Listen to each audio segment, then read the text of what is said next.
सरकार और आरबीआई के बीच की जो टसल है वो कोई नई नहीं है। हम बहुत बार देखते आए हैं, बहुत सारे लोगों ने, गवर्नर्स ने इसकी वजह से रिजाइन भी किया है।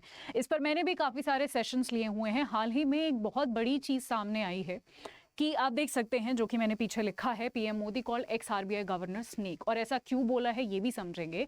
ये जो टॉपिक है यहाँ पर आपके, ये टॉपिक पर्टिकुलरली आपके इंटरव्यू के लिए बहुत इंपॉर्टेंट हो जाता है, जहां पर इस टॉपिक के साथ साथ मैं आपको ये भी समझाऊंगी कि आरबीआई जो है वो कमाता कैसे है, वो अर्न कैसे करता है, कहाँ कहाँ से उसके पास पैसे आते हैं, और एक्चुअली में असली रीजन क्या है आरबीआई और सरकार के बीच में इस टसल का, जिसकी वजह से आप देख सकते हैं 2018 में उर्जित पटेल जो हमारे एक्स आरबीआई गवर्नर हैं थे, उन्होंने रिजाइन कर दिया। हेलो एवरीवन, मेरा नाम पिंकी है। मैं आप सभी का बहुत बहुत स्वागत करती हूँ अड्डा 24/7 पर।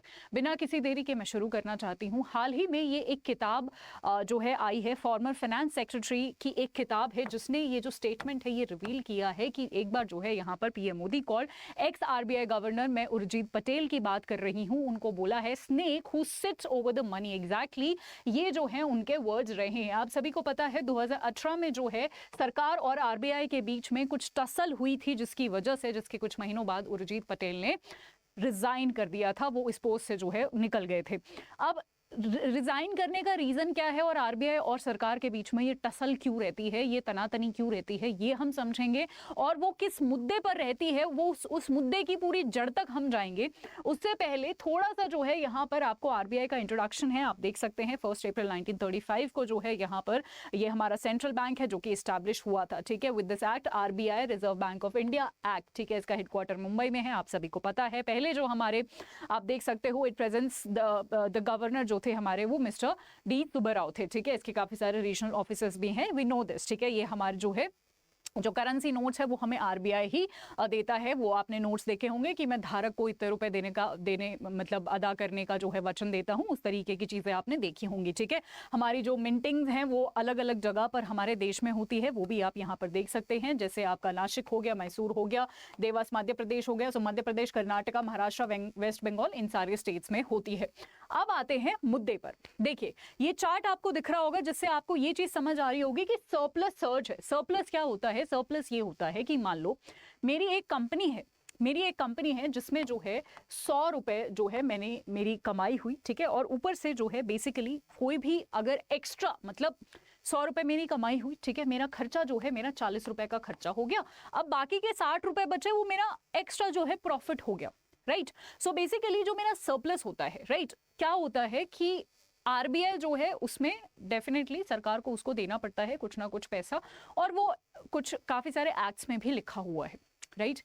अब प्रॉब्लम ये है कि ये कौन डिसाइड करेगा कि सरकार जो है आरबीआई से कितना सरप्लस लेगी, कितना पैसे लेगी। और कहीं ना कहीं ये एक बहुत बड़ा रीजन है जिसकी वजह से आरबीआई और सरकार के बीच में एक तनातनी रहती है। आप इस ग्राफ से भी देख सकते हैं कि आरबीआई को अपना एक कुछ अमाउंट जो है, जिसको हम सरप्लस कहते हैं, वो देना पड़ता है सरकार को, और वो कितना ज्यादा जो है विद टाइम बढ़ गया है। सबसे ज्यादा आप देख सकते हैं 2019 में इतना ज्यादा पैसा जो है सरकार के पास गया था आरबीआई के थ्रू सरप्लस के तौर पर, ठीक है। और यही कहीं ना कहीं एक यहाँ पर सबसे बड़ा रीजन भी है, ठीक है। यहाँ पर जब मैं बात करती हूँ सरप्लस की, तो वो डेफिनेटली आपने देखा होगा, बैलेंस शीट आपने देखी होगी, एसेट और लायबिलिटी, ठीक है। सो यहाँ पर जो भी हम इन दोनों को जब माइनस करते हैं, जो भी हमारे पास पैसा बचता है, उसको हम अक्सर जो है सरप्लस कहते हैं, एक्स्ट्रा जो है मनी कहते हैं, राइट। अब क्वेश्चन यहाँ पर सबसे बड़ा उठता है कि यहाँ पर कि मैम ये इतना ज्यादा जो सरप्लस आरबीआई दे रहा है सरकार को, पहले तो हमें ये बताओ कि सरप्लस आरबीआई के पास आया कहाँ से, यानी आरबीआई कैसे अर्न कर रहा है। तो आरबीआई जहां से अर्न कर रहा है वो मेजर सोर्सेज में आपको बता देती हूँ।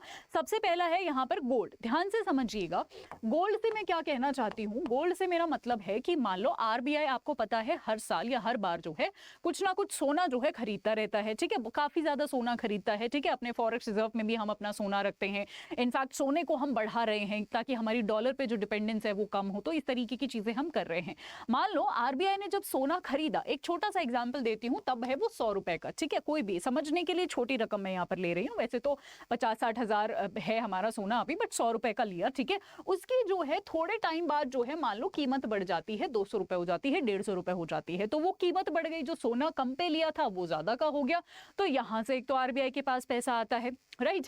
नेक्स्ट है deposit with other foreign banks. अब दूसरे जो फॉरेन बैंक्स है, दूसरे कंट्रीज के भी सेंट्रल बैंक है, बहुत सारे IMF, वर्ल्ड बैंक, यहाँ पर भी आरबीआई कुछ पैसा रखा रहता है, उस पर भी आरबीआई को जो है आप बोल सकते हो इंटरेस्ट मिलता है, तो वहां से आरबीआई के पास पैसा आता है। नेक्स्ट है बॉन्ड होल्डिंग्स, ठीक है, इंटरेस्ट मिलता है बॉन्ड होल्डिंग्स पर, ठीक है। जैसे फॉर एग्जाम्पल आरबीआई ने जो है यहाँ पर बैंक्स की जो है, बैंक्स का जो है यहाँ पर बॉन्ड लिया हुआ है, ठीक है। आपने ये रेपो रेट के टाइम पे पढ़ा होगा ये वाला कॉन्सेप्ट। अब जब भी हम किसी का अगर बॉन्ड रखते हैं, मान लो बॉन्ड क्या है, मान लो ये एक पेपर है, पीस ऑफ पेपर है, इसको मैं बॉन्ड बोल रही हूँ, ये जो भी इंसान इसको बेचेगा, मान लो मैं आपको बॉन्ड दे रही हूँ, मुझे चाहिए पैसे, ठीक है, मैं आपको ये बॉन्ड दे दूंगी, आप ये बॉन्ड ले लोगे, ठीक है, आपने ये बॉन्ड ले लिया, राइट, बट किस फायदे पे आपने लिया? इस फायदे पे कि आपको इस बॉन्ड पे जो है वो ब्याज मिलता रहेगा और मैच्योरिटी पीरियड के बाद पूरा आपका पैसा भी वापस मिल जाएगा, राइट। यही होता है, आप इसीलिए लेते हो सरकारी बॉन्ड कि सरकार जो है आपको उस पे मैच्योरिटी देती रहेगी और सरकार बदले में आपसे पैसा ले लेती है, सरकार हो गया, आरबीआई होगा, जो भी हो गया, ठीक है। सो जिसके पास बॉन्ड है, मतलब जिसने भी आपका बॉन्ड खरीदा है, आप उसको कुछ इंटरेस्ट देते रहोगे ना, जितने भी 6% का, 7% का, तो जो भी बॉन्ड्स आरबीआई के पास हैं उस पर आरबीआई को इंटरेस्ट मिलता रहेगा ना, वहां से भी आरबीआई जो है कमाता है।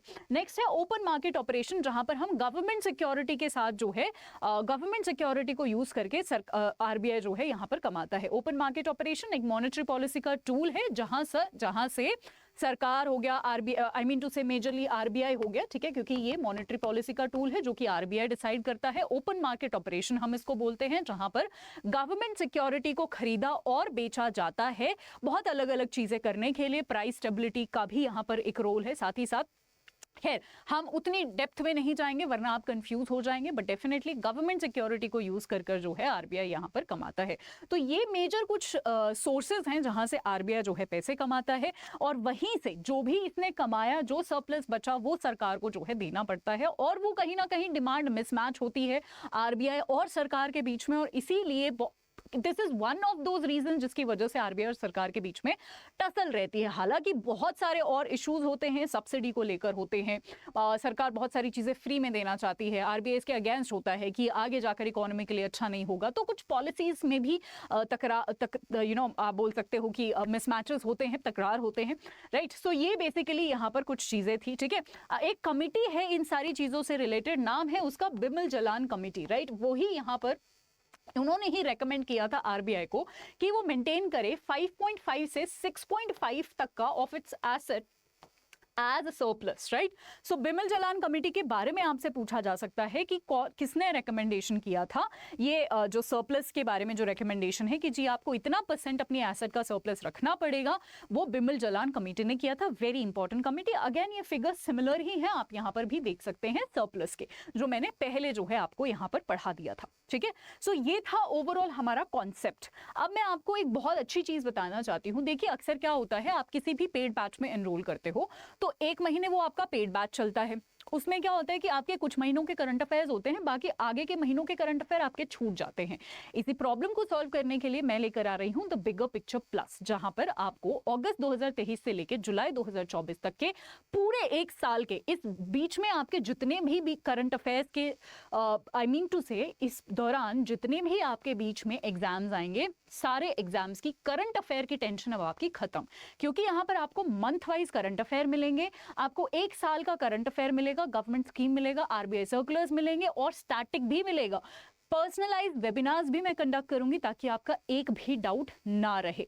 अब मैं बता देती हूं कि आप इसमें मेरे साथ कैसे जुड़ सकते हैं। इसकी क्लासेस जो हैं, this is a paid batch, इसकी क्लासेस जो हैं वो 6 तारीख से 6 अक्टूबर से शुरू हैं, ठीक है। 6 अक्टूबर से शाम को 4 से 5 इसकी क्लासेस होंगी, राइट। आपको करना है अड्डा 24/7 का ऐप डाउनलोड, रेगुलेटरी बॉडीज पर जाइएगा, नाबार्ड पर क्लिक कर लो, व्यू ऑल पर क्लिक कर लो, यहां पर आपको दिखेगा द बिगर पिक्चर प्लस। जब आप द बिगर पिक्चर प्लस पे जाओगे आपको सारी चीजें यहां पर दिख जाएंगी कि लाइव रिकॉर्डेड सेशंस हैं, और आपको सबसे अच्छी बात यह है कि पूरे साल का एक्सेस मिलेगा। तो बीच में जितने भी एग्जाम्स आ रहे हैं सारे, अब करंट अफेयर की टेंशन नहीं, ठीक है। और ये जो वेबिनार्स मैंने स्पेशली रखे हैं ना, इससे मैं आपको इंटरव्यू में कैसे गाइड करते हैं वो सारी चीजें भी सिखाऊंगी, ठीक है। सो एक ओवरऑल जो है यहाँ पर आपको सारी चीजें दी जा रही हैं। पीडीएफ ऑफकोर्स आपको देगी, कोई भी आप दी जाएगी, कोई भी आप गवर्नमेंट एग्जाम की या फिर बैंकिंग एग्जाम की तैयारी कर रहे हैं, आपके लिए this is the perfect batch for 1 year current affairs. ठीक है, मंथ वाइज मिलेगा, तो जो आपको महीना चाहिए क्लिक करो, आपको सारी पीडीएफ और सारे लेक्चर्स मिल गए। ठीक है, करना क्या है, करना ये है, अच्छा इसमें 1 ईयर इसलिए है क्योंकि बहुत सारे, एक तो एग्जाम्स आपके केटर हो जाएंगे, दूसरा बेसिक से मैं आपको करंट अफेयर पढ़ाने वाली हूं, तो उसमें समय जरूर लगेगा। ठीक है जी, चलिए अब हमें करना क्या है, हमें इसमें एक स्पेशल कोड मैंने आपके लिए बनाया है, जिससे आपका ये जो आपको 10,000 दिख रहा है ना, ये इतने का नहीं मिलेगा। Y674 this is the special code, make sure आप ये यूज करें। Y674 अप्लाई करें, अप्लाई करोगे तो ये 10,000 का कोर्स आपको 2299 का पड़ेगा। ठीक है, 22 आप यहाँ पर देख सकते हैं, इसमें भी आपका 1% कम हो जाएगा अगर आपने अंडर 24/7 के ऐप से डाउनलोड किया। तो इसको जल्दी से इसमें एनरोल कर लीजिए, लिमिटेड सीट्स है। ठीक है, मैं चाहती हूँ दैट मेरे सारे स्टूडेंट्स मेरे साथ यहाँ पर अगले 1 साल के लिए, अब आपको करंट अफेयर्स के लिए कहीं और एनरोल करने की जरूरत नहीं है, बार बार एनरोल करने की जरूरत नहीं है। कोई भी एग्जाम कर रहे हो, कोई भी 24 तक कोई भी एग्जाम देने वाले हो, this is the perfect batch जो पूरे साल चलेगा। राइट, चलिए all right then, I hope session अच्छा लगा हो और ये सरप्राइज भी अच्छा लगा हो। और आज तो डबल वैलिडिटी भी है, तो आपके पास डबल जो है इस मौके का फायदा उठाइएगा और इसको जरूर जो है इसमें एनरोल कीजिएगा। Also this is definitely included under bank Mahapack plus. Thank you so much, have a wonderful time ahead, bye bye.